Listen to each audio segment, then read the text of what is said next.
Welcome to MLT अड्डा। तो friends, आज जो हम वीडियो लेके आए हैं वह है फ्रेंड्स एमएलटी से रिलेटेड बहुत ही इंपॉर्टेंट एमसीक्यूज। तो चलिए फ्रेंड्स स्टार्ट करते हैं आज का हमारा वीडियो।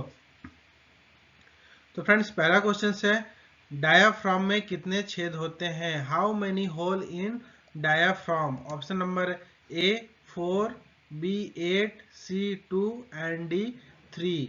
एंड इसका जो करेक्ट आंसर है फ्रेंड्स वह है आंसर नंबर 3। जो डायाफ्राम होते हैं उसमें 3 छिद्र पाए जाते हैं, जिसमें आप यहाँ देख सकते हैं। पहला नंबर है केबल हाइएटस, सेकेंड नंबर है इसोफेगल हाइएटस एंड थर्ड नंबर जो है वह है एओर्टिक हाइएटस। तो डायफ्राम में कुल 3 होल्स पाए जाते हैं। Next second question, name of the one movements bone of the skull. खोपड़ी में एक जो गतिशील हड्डी होती है उसका क्या नाम है? ऑप्शन नंबर ए है mandible, B hyoid, C femur and D ulna.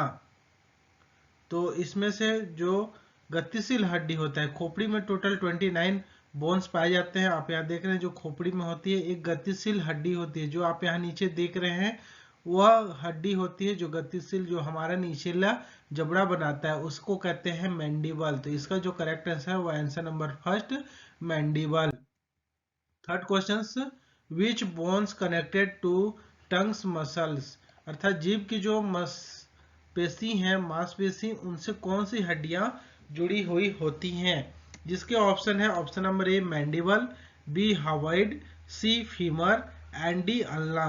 तो जो फ्रेंड्स गले पे यू आकार की बोन्स होती हैं वह जो जीभ की पेशियां होती है उसके साथ जुड़ी होती है। आप यहाँ देख सकते हैं जो यू आकार का आपको यहाँ नजर आ रहा होगा। ये जो बोन होती है हमारे गले पे होती है यू आकार के, उसको कहते हैं हवाइड बोन। आप यहाँ देख सकते हैं इसका जो करेक्ट आंसर है वह है answer number B hyoid bone. Question number 4, how many numbers of true ribs? अर्थात जो सच्ची पसलियां हैं उनकी संख्या कितनी होती है? तो फ्रेंड्स जो रिब्स होती है उसको 2 कैटेगरीज में डिवाइड किया गया है। एक होती है फॉल्स रिब, एक होती है ट्रू रिब्स। तो टोटल रिब्स कितने होते हैं और कितने जो पसलियां होती है वह सच्ची पसलियां होती है और कितनी झूठ होती हैं? तो फ्रेंड्स इसका जो करेक्ट आंसर होती है वह आप यहाँ देख सकते हैं। जो रिब्स है यहाँ आप रिब्स देख सकते हैं और इसके साथ जो करेक्ट आंसर है वह है आंसर नंबर B7। अर्थात जो 7 पेयर जो पसलियां होती है अर्थात 7 जोड़ियां होती है वह सच्ची पसलियां कहलाती है और जो 5 जोड़ी होती है वह फॉल्स रिब्स कहलाती है, क्योंकि जो ये है इनके आधार सब एक साथ जुड़े हुए रहते हैं।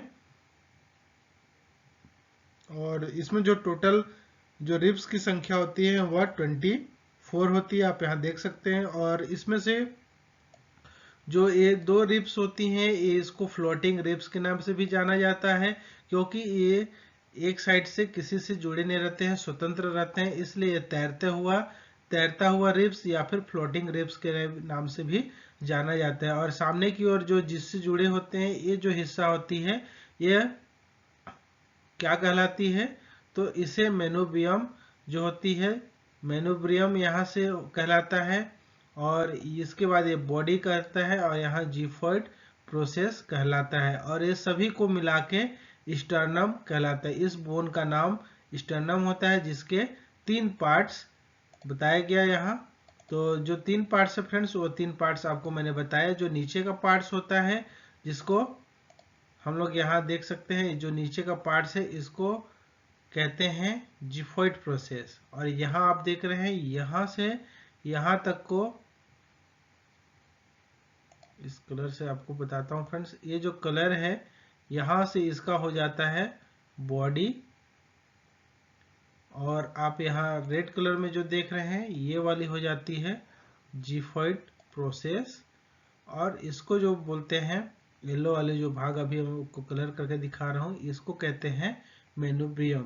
तो इस तरीके से स्टर्नम के 3 पार्ट्स होते हैं। सामने की ओर जो स्टर्नम होती है वो हमारी सीने का निर्माण करती है, और जो फर्स्ट होता है क्लेविकल यहीं से ज्वाइंट होता है जो हमारे कॉलमनर बोन के नाम से जाना जाता है। Next question number 5th, how many ribs are called false rib? कितनी पसलियां झूठ पसलियां कहलाती हैं?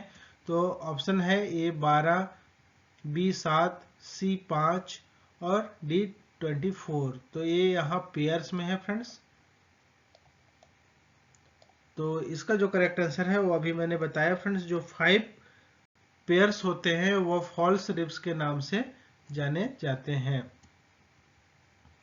और टोटल अगर रिब्स की बात करें तो टोटल 10 हो जाता है, पेयर्स में बात करें तो पेयर्स में 5 होते हैं। Question number 6, first cervical vertebro called? जो प्रथम ग्रीवा कशेरुका होती है वह क्या कहलाती है?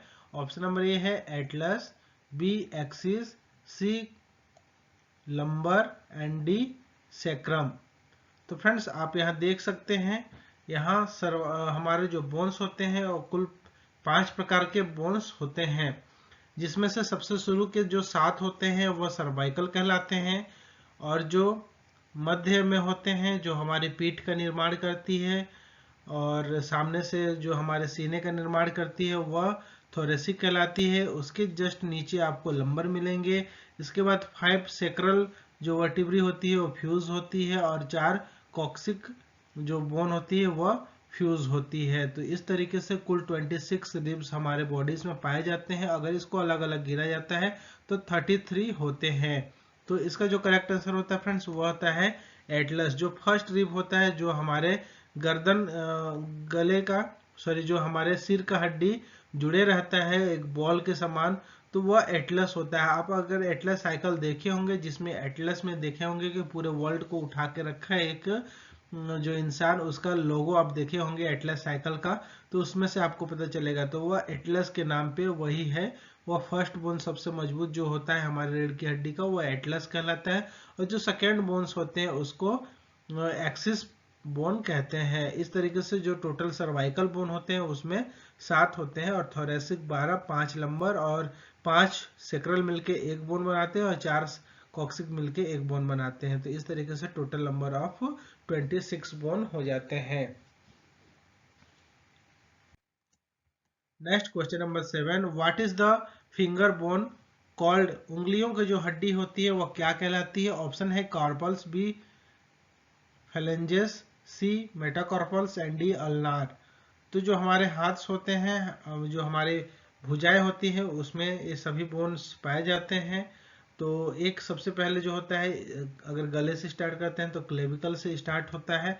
जो आप यहाँ देख रहे हैं जो हमारे फिंगर्स बोन होते हैं वह फेलेंजेस कहलाती हैं, और फेलेंजेस के बाद जो इधर नीचे की ओर होती है इसको हम मेटाकार्पल्स बोलते हैं, जिसकी संख्या 5 होती है, जो हमारे हथेली का निर्माण करती है।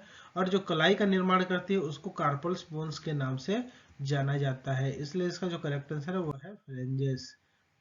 Next question number 8, what is diameter of blood capillaries? Blood capillaries का जो व्यास होता है, केशिकाओं का व्यास कितनी होती है?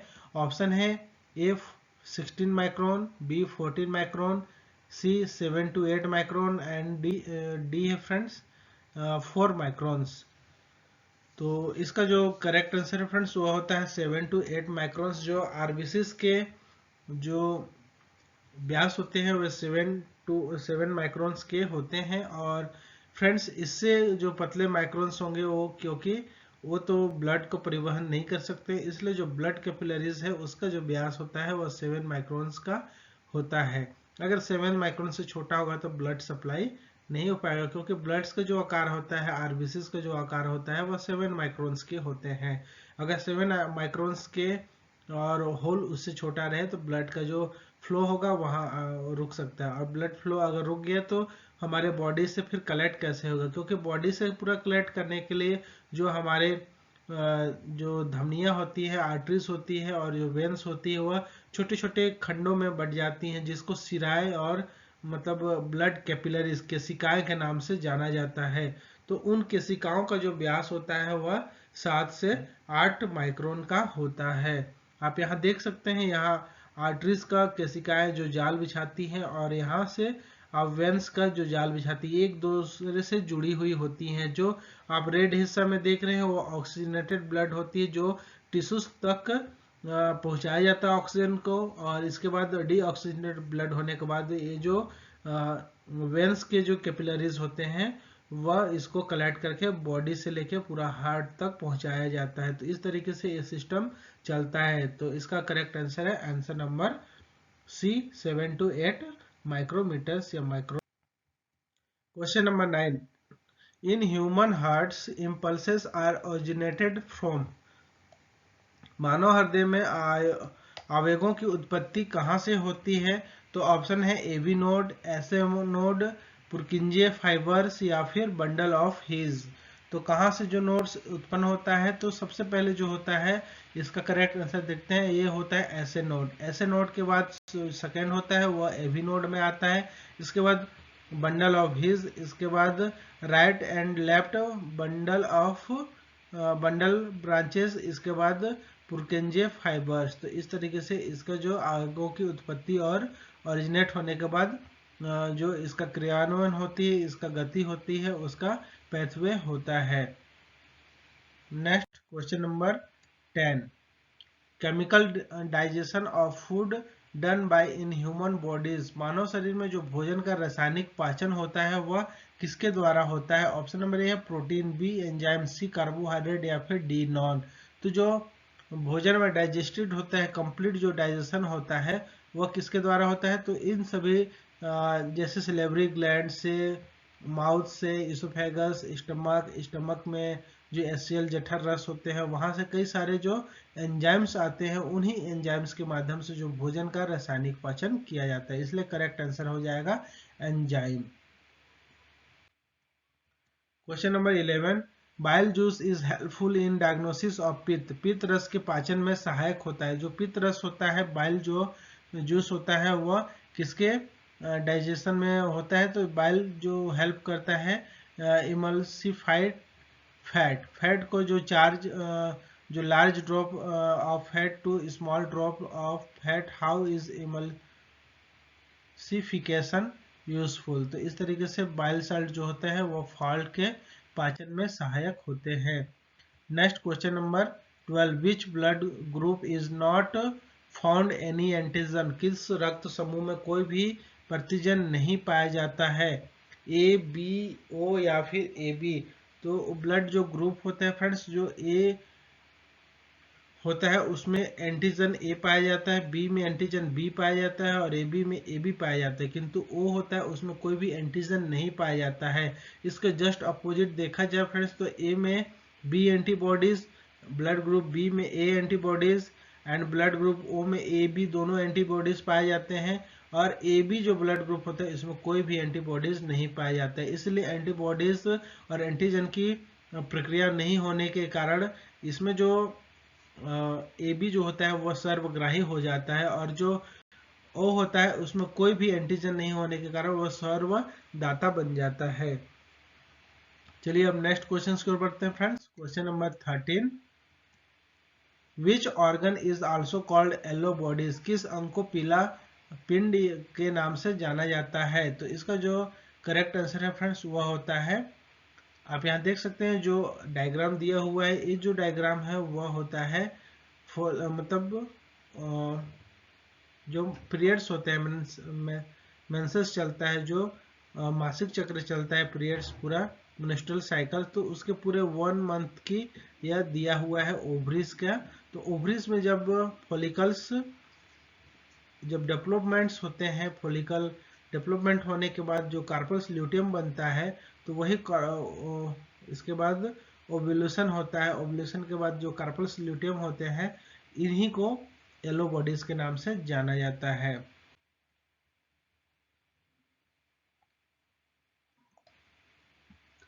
Next question, number of metacarpals bone in our hands.